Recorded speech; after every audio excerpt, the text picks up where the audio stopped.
Bonjour Martin, Salut! merci d'avoir accepté l'invitation. Ça fait plaisir, ça fait plaisir. Ça fait plaisir. Pour les gens qui te découvriraient avec cette vidéo, dans le fond, Martin, tu es un comédien, un animateur, un humoriste, un père de famille, donc tu Oui, portes plusieurs chapeaux.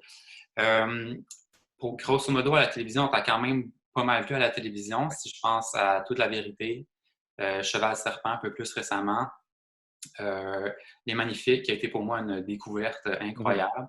Puis Mémoire vive, dans laquelle Oui. je t'ai découvert, en fait, dans Mémoire vive. Bruce, Bruce, tu as aussi fait du théâtre avec la pièce Ma première fois.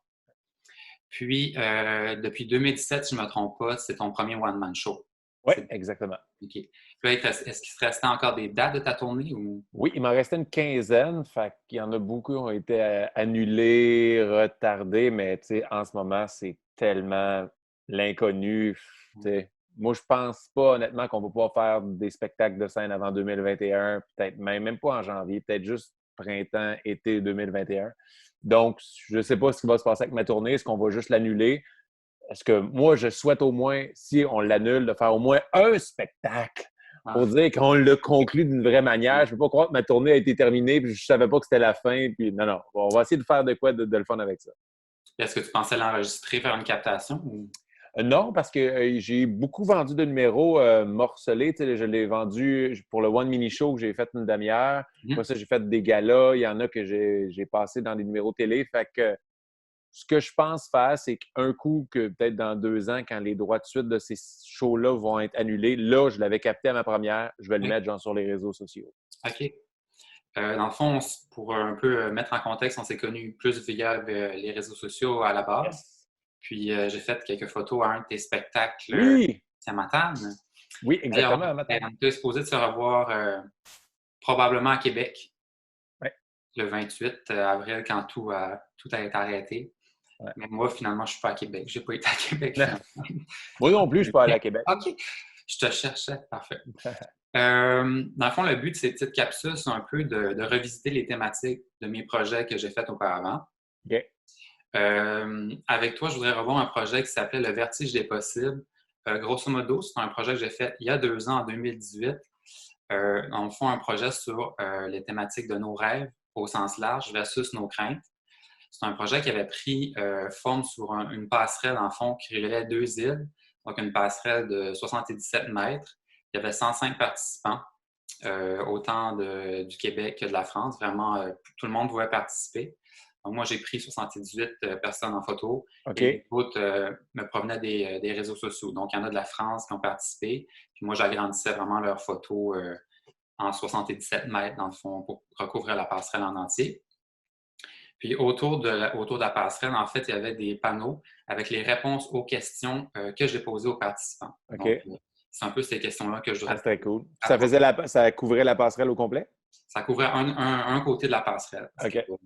c'est quand même 77 mètres de C'est quand passerelle. même beaucoup de photos. Ouais. Puis, dans le fond, c'est ça. Donc, je voulais te poser un peu les mêmes questions qu'à eux, un peu remodelées à ta sauce à toi. Dans le Parfait. fond, En 2018, ça. ouais, il y a 2 ans déjà. Dans le fond, tu n'as pas fait l'École nationale de l'humour. Je pense que tu as Mhm. fait une école de théâtre. Oui, exact. Moi, à la base, j'ai fait l'école de théâtre de Saint-Hyacinthe. J'ai terminé en 2005. Et c'est pas, ben, j'ai fait du théâtre, j'ai fait de l'acting après, mais c'est vraiment en 2009 que je me suis relancé dans l'humour parce que moi, au secondaire, j'avais fait de l'humour. Même à l'école de théâtre, j'avais gagné Cégep en spectacle avec un spectacle d'imitation. OK. À base, je faisais des imitations. Et puis, ouais, en 2009, je me suis relancé. OK. Puis dans le fond, quand on lit un peu ton CV, ou tu sais, présentement, j'écoute beaucoup de podcasts parce qu'on a quand même le temps de faire ça. Ouais. J'en ai pogné un ou deux avec toi. Puis je sais qu'il y a une anecdote quand tu as fait l'audition pour Cheval Serpent, qui est quand Ouais. même assez intéressante. Tu sais, je sais que tu te donnes beaucoup dans tes auditions Ouais. pour probablement être le meilleur possible pour avoir le rôle. Ouais. Euh, Est-ce qu'il y a des choses qui t'empêchent de te dépasser librement ou de réaliser tes projets ou tes rêves même? Est-ce qu'il y a des choses qui m'empêchent? Il n'y a pas vraiment, rien ne peut nous empêcher. Nos décisions vont nous empêcher de faire des rêves ou des projets. Tu sais, moi, honnêtement, il n'y a rien qui est impossible, mais le fait que je suis maintenant père de famille de 2 enfants, je suis marié, ben, il y a des affaires que je peux pas faire ou que je peux pas rêver ou que je vais mettre de côté. On va dire, j'ai pas de désir, mais si je voulais percer en France, il y a des Ouais. humoristes des fois qui s'essayent, mais hey, là, il faut être là 6 mois par année, être impliqué là-bas, puis je fais comme, ben, ma famille, c'est pas logique. Est-ce que c'est impossible? Non, mais mes choix comme m'empêchent un peu de faire ça. Mais il n'y a pas grand-chose qui peut m'empêcher de faire quelque chose parce que je crois beaucoup que si tu travailles fort puis que si tu es vraiment déterminé, pour vrai, il n'y a rien qui t'empêche d'accomplir quelque chose. N'importe quel projet que j'ai fait, n'importe quel. Des fois, juste demander à un humoriste de participer à un de mes projets, des fois, je me dis, ah non, ça ne marchera pas. Mais pourquoi tu ne l'essayes pas? Ouais. Souvent, là, à toutes les occasions de ma vie que j'ai eu peur de quelque chose, de peur de demander, ça s'est jamais déroulé comme je pensais que ça allait se dérouler. Donc, j'aurais dû le faire plus tôt. Fait que je pense que non, il n'y a rien qui m'empêche de réaliser mes rêves ou de mes projets, à part peut-être le fait que j'ai des enfants. Mais donc, ça, que je l'entends, là, ça sonne bizarre là, de dire que mes enfants m'empêchent de réaliser mes rêves, mais non, il n'y a pas grand-chose qui m'empêche de faire ce que je veux. Et finalement, ça a toujours été mieux ce que tu pensais. Quand tu t'hésitais, ça doit été mieux que ce que tu pensais, en fait. Ah oui, ben oui. Il y a beaucoup de. Tu sais, la peur, c'est dans 80 des cas, ça ne sert à rien d'avoir peur parce que ça n'arrivera pas. Tu as peur d'un scénario qui n'a pas arrivé et qui arrivera sûrement pas. Voilà. Chaque fois, j'avais une réaction. Même dans plein genre des projets de travail, là, on disait que j'espère que ça va bien aller ce show-là ou est-ce que le public va écouter, comment ça va être la technique, puis tu te rends compte, ben, tu as stressé pour rien en te rendant là parce que ça ne s'est pas passé comme ça. Ou même dans la vie personnelle, tu t'en vas avoir une discussion avec ton boss, tu vas lâcher ta job avec ta blonde, tu vas la laisser. Et là, ça te stresse.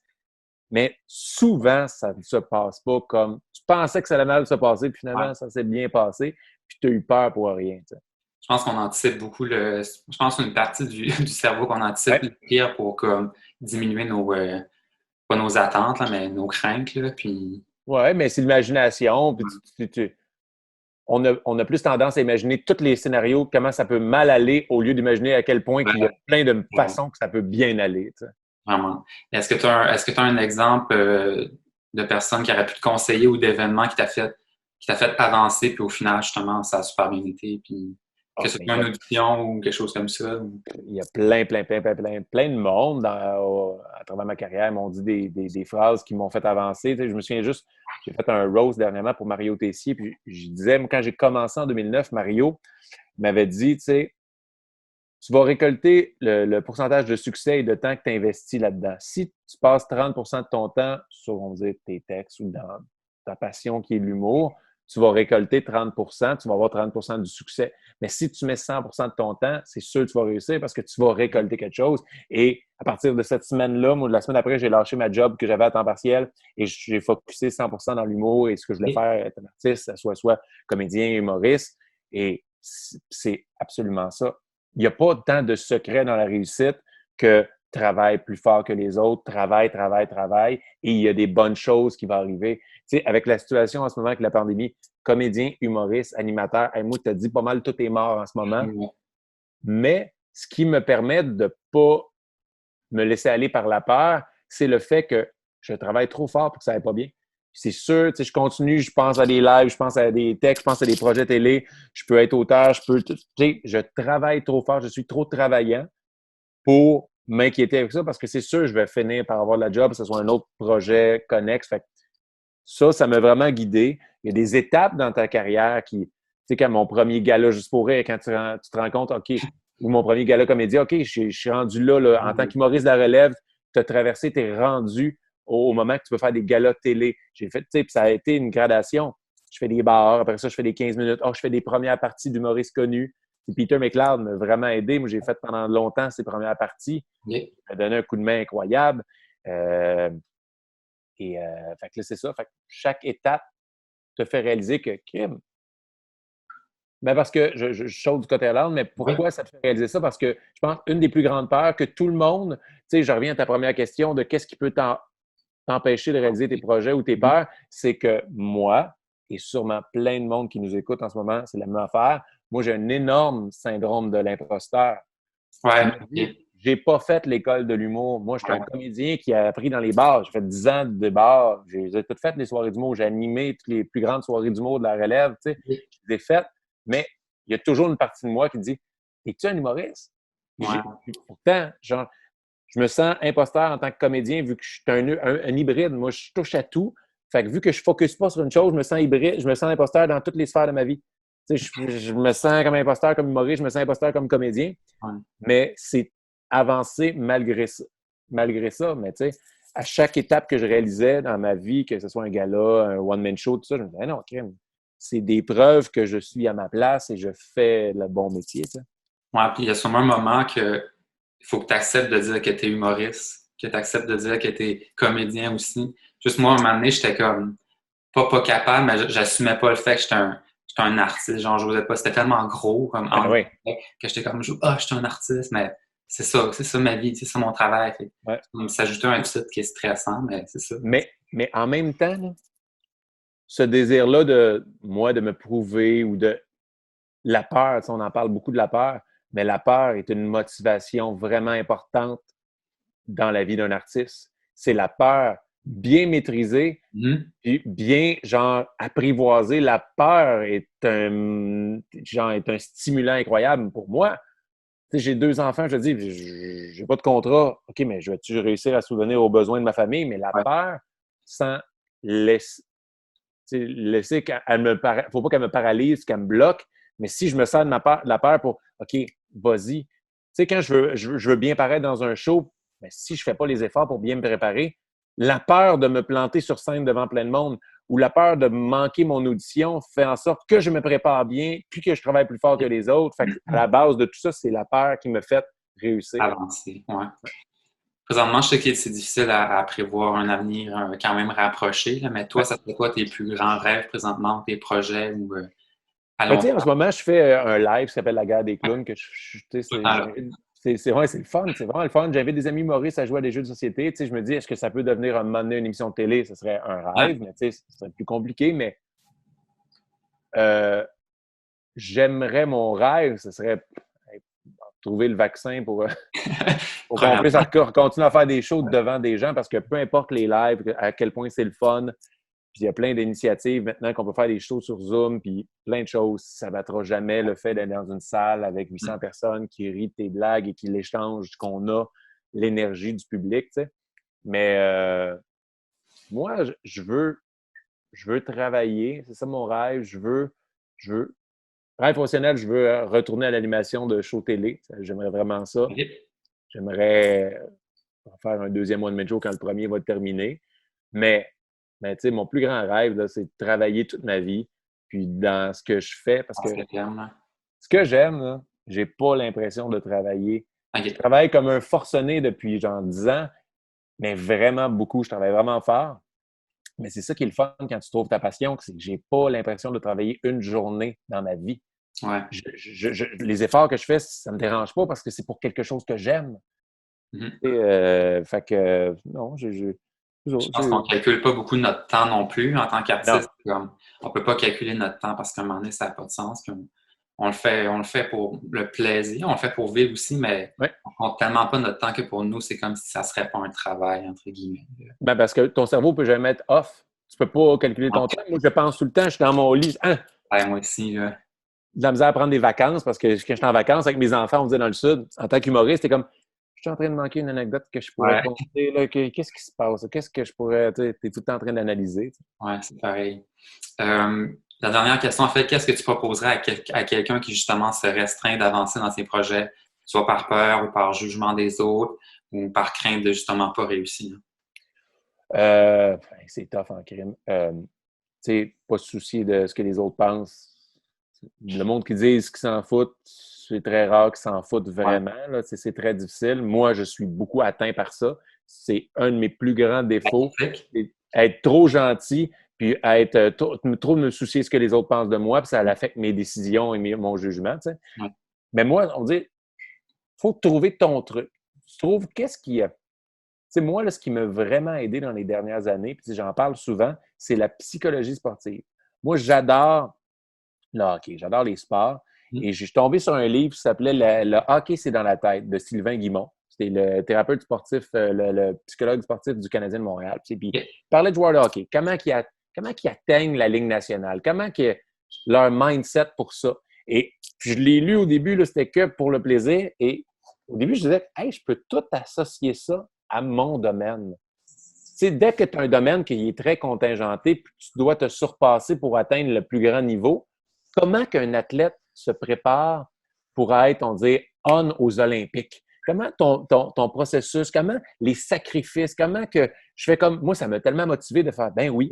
Puis comment, justement, on parlait de la peur, comment apprivoiser la peur? C'est sûr qu'un athlète qui s'en va dans le ring pour un combat, là, moi, j'ai lu la biographie de Georges Saint-Pierre, ça m'a motivé aussi de, si tu en vas te battre, mais c'est sûr que tu as peur, mais comment tu t'en sers comme motivation pour bien réussir? Comment, tout le monde qui a peur de ne pas faire des projets, mais comment tu peux prendre cette peur-là, faire non, passer par-dessus, puis l'accomplir? Fait que moi, la psychologie sportive, ça m'a vraiment, vraiment aidé. Et, et vraiment, là, ce que je peux dire aux gens, c'est qu'il faut le faire, puis il faut trouver quelque chose qui vous n'avez pas peur de travailler. Parce que je connais, tu sais, j'ai bien des amis, des fois, quand je travaille, non, mais il faut travailler plus fort. Tu penses que tu as travaillé fort, tu n'as pas assez travaillé. Tu sais, ceux qui réussissent dans le domaine que vous voulez accomplir, peu importe c'est quoi le domaine, là, vous avez des idoles, là, dites-vous que vous n'avez pas idée à quel point ce monde-là travaille fort. Genre, c'est incroyable comment ils font des sacrifices. Vous n'êtes pas obligé de faire autant de sacrifices pour vous rendre là parce que des choix de vie, des fois, tu peux pas. Chez moi, ça me fait rire, mais je voyais l'entrevue de Louis-José Hood, l'autre fois, tout le monde en parle pendant la pandémie. Ils disaient, ouais, c'est sûr, mais là, en ce moment, j'écris beaucoup, j'écris 6 heures par jour. Puis là, moi, j'ai juste pointé la télé en disant, t'as pas d'enfant! T'as pas d'enfant! Je peux pas chialer. Et moi, avec les 2 enfants à la maison, ma blonde, on est comme à la lutte, on se donne la taille, OK, c'est à ton tour. Pendant que je fais ça avec toi, là, on est en haut avec le plus jeune, puis dès que l'entrevue est finie, elle me donne le bébé, elle, il faut qu'elle travaille. Tu sais, il y a des situations dans la vie qui font en sorte qu'on ne peut pas travailler autant. Mais ouais, il n'y a rien qui est impossible. Et il faut juste travailler fort. Et puis, la peur, là, il faut l'essayer. La pire affaire qui peut se passer, c'est que tu te plantes. C'est vraiment pas grave. C'est un peu avec ces vidéos-là, tu étais le premier, je ne sais pas ce que ça va donner, puis j'hésitais vraiment à le faire. Parce que présentement, moi non plus, je continue de travailler, mais j'ai plusieurs contrats d'annulés. Puis j'ai fait, je vais revisiter mes projets, puis avec des gens qui peut-être j'aurais vu dans la vraie vie, mais que là, présentement, sont tous un peu sur pause. Puis je dis, ben, je vais le faire, puis on verra. Puis tu fais bien, parce que qu'est-ce que c'est le pire scénario? Tu le poses sur Facebook, il y a juste 20 personnes qui le voient. Ouais, puis il y a 20 personnes qui l'ont vu. Il y a peut-être une personne qui va avoir changé sa vie avec ça. Une! Ouais. Fait, ça ne change rien. Et même si on dit que ça ne marche pas, tu as pris de l'expérience aujourd'hui. Le fait de travailler, tu t'es installé, tu as réussi à trouver à faire. Tu t'as bâti une expérience pour peut-être un projet qui va être dans 4 ans. Que ouais, j'avais déjà approché un artiste, j'avais déjà fait une entrevue. Là, je me suis réécouté, je fais j'écoutais pas sa réponse ou j'ai mal formulé mes affaires. Tu t'es amélioré, tu as fait de l'expérience sur quelque chose que tu n'as aucune idée, mais peut-être un jour, tu vas faire comme Chris. Grâce à ça, j'ai fait ça. Puis là, des fois, là. On chemine, là, je veux dire. Je regarde ce que j'ai fait. Tu vois, ça va faire comme, je pense, 7 ans que j'ai fini mes études. Je regarde ce que j'ai fait il y a 7 ans, puis aujourd'hui, je suis comme, oh my God. On évolue, là, comme pareil, j'imagine, dans ton domaine. Oui, tout à fait. Là. Des fois, je réalise que jamais j'aurais réussi à faire ça, on disait il y a 7 ans. Mais c'est juste, c'est pas du jour au lendemain, c'est l'accumulation d'expérience qui fait en sorte que tu me mets devant 10 000 personnes avec un micro, mais je suis pas heureux, je suis content, mais crème, tu me mets il y a 7 ans, puis genre, allô, j'aurais choqué, là, tu sais. En tout cas, merci beaucoup d'avoir pris ton temps. Il y a quelque chose qu'on peut plugger, tes vendredis soirs. Oui, la guerre des clowns, chaque vendredi soir, 20h30, sur ma page Facebook. Allez voir ça, puis on s'amuse avec des humoristes. Sinon, suivez sur les autres réseaux sociaux, Instagram, Twitter, peu importe. Mais ça se passe surtout sur ma page Facebook. Et regardez, des fois sur Instagram, je pose des belles photos. D'accord. Il y en a qui ont été pris à Matane, sont belles. Je vais regarder ça.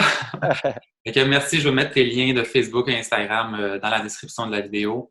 Donc, fais attention à toi, fais attention à ta famille, puis bonne chance en espérant que la tournée reprenne bientôt. Merci beaucoup, toi aussi. Puis lâche pas, c'est une très bonne idée que tu as eu de faire ça.